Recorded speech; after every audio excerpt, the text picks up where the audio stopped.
Eccoci finalmente alla spiegazione del crafting system più insano dell'intero mondo dei videogiochi. Se non avete ancora visto la mia recensione di Atelier Ryza 3, andatela subito a recuperare. E dal momento che ci sono tantissime cose da dire, io direi di iniziare subito, ma non prima di avermi supportato lasciando un bel mi piace, iscrivendovi al canale ed attivando la campanella delle notifiche per non perdervi i prossimi video.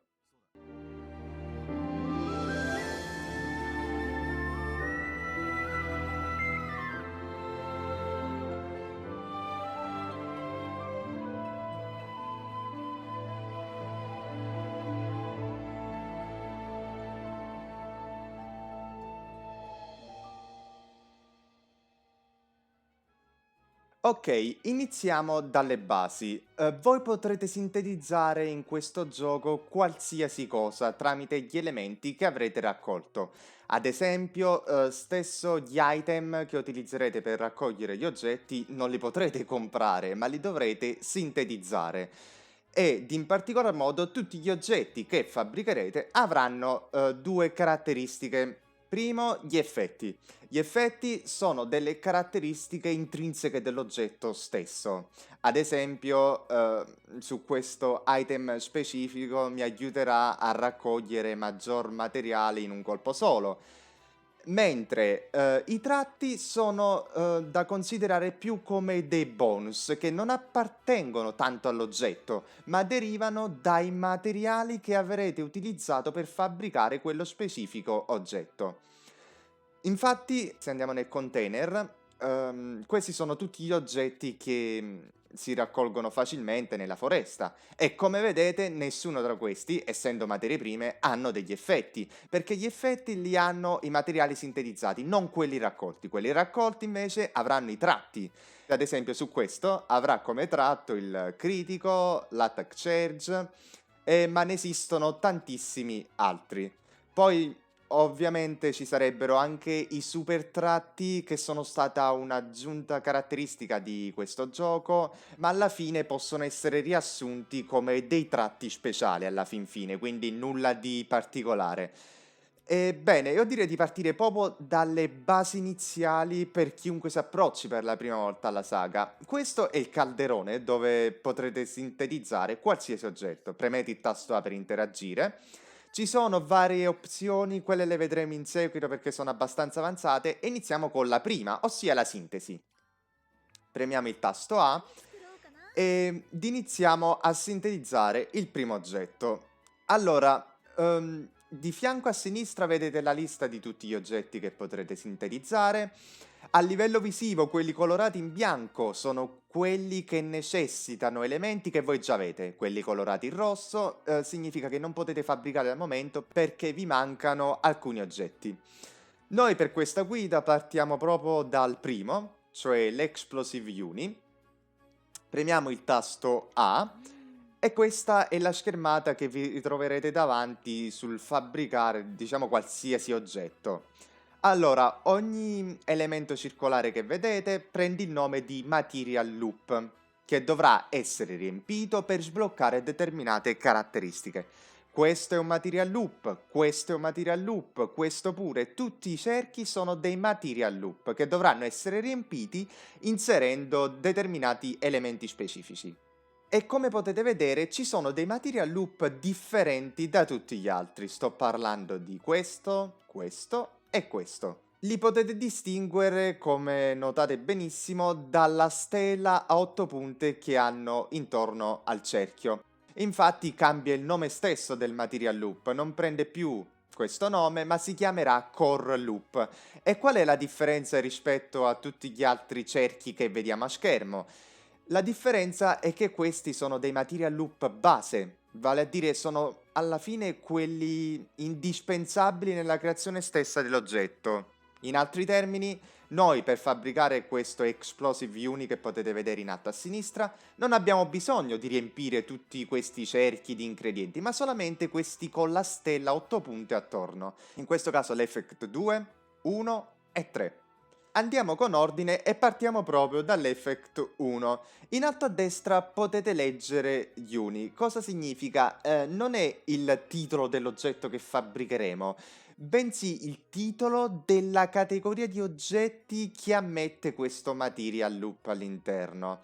Detto in parole più semplici, potrete inserire in questo recipiente solamente degli uni. Infatti, premendo il tasto A ci vengono già selezionati tra tutti gli ingredienti che noi abbiamo precedentemente raccolto solamente gli uni. E prima di andare a riempire il core loop, c'è un'altra cosa molto importante da dire, ossia che ogni oggetto può avere determinati elementi. Gli elementi sono 4 e sono fuoco, ghiaccio, elettro e vento.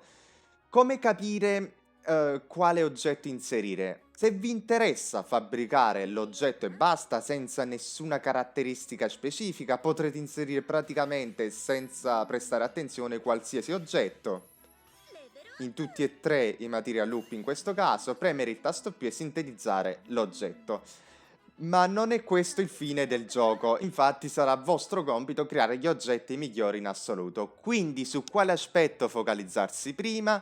Bene, lo potete vedere a fianco della descrizione dei potenziamenti che otterrete nel material loop. In questo esempio particolare possiamo ottenere due effetti, in ordine crescente ovviamente sono disposti, che potete leggere nella parte di destra. Il primo è Scattering Uni, il secondo è Exploding Uni.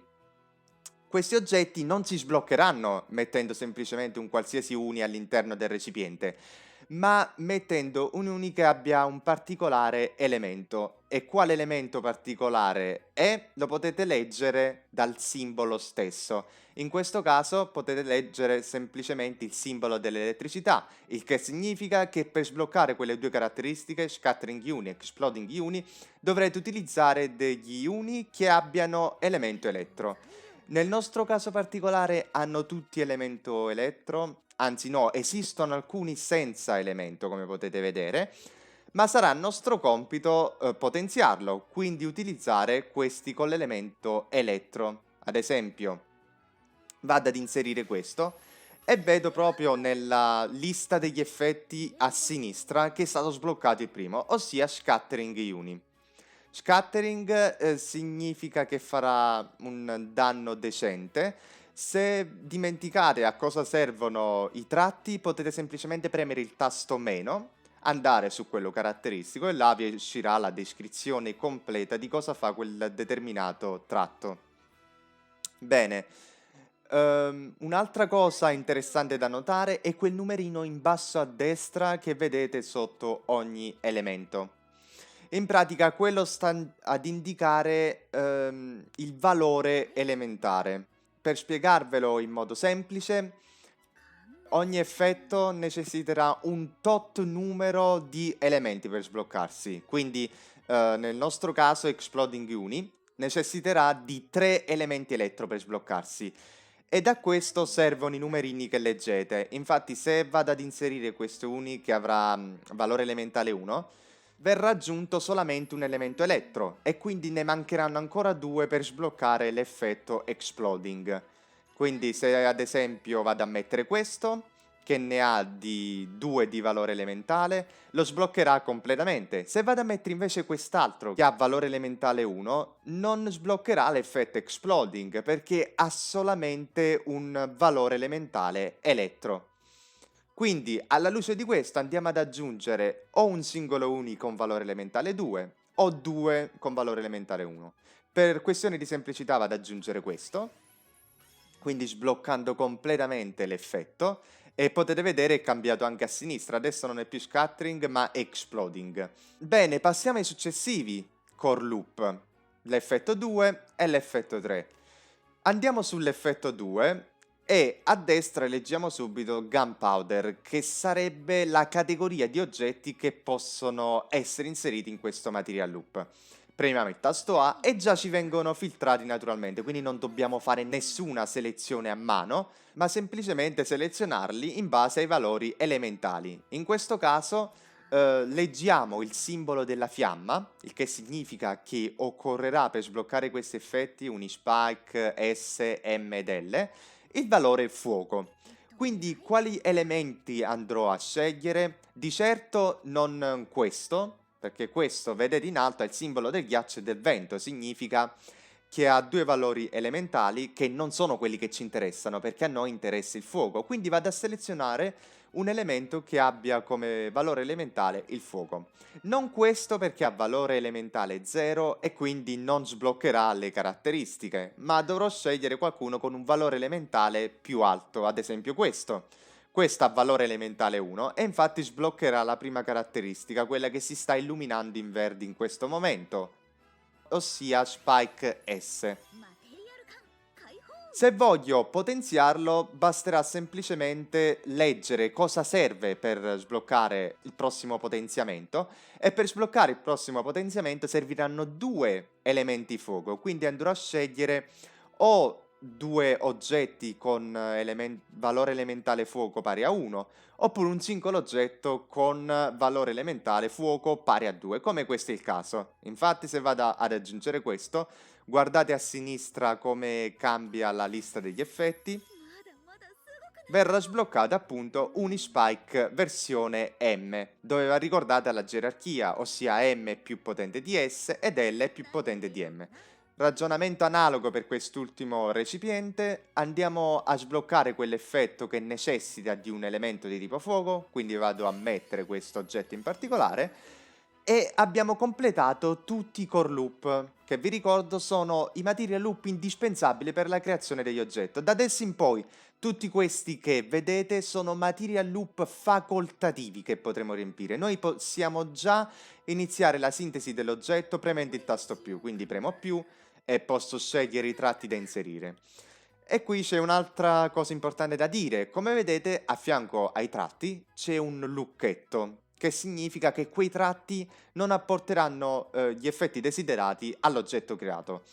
Questo perché? Perché per ottenere l'effetto dei tratti bisognerà andare nel material loop tratti, questo nel nostro caso, ed aggiungere gli elementi necessari per sbloccare quel determinato slot. In questo caso serviranno gli oggetti con elemento fuoco, quindi andrò a mettere questo oggetto con elemento fuoco che mi sbloccherà il primo slot dei tratti.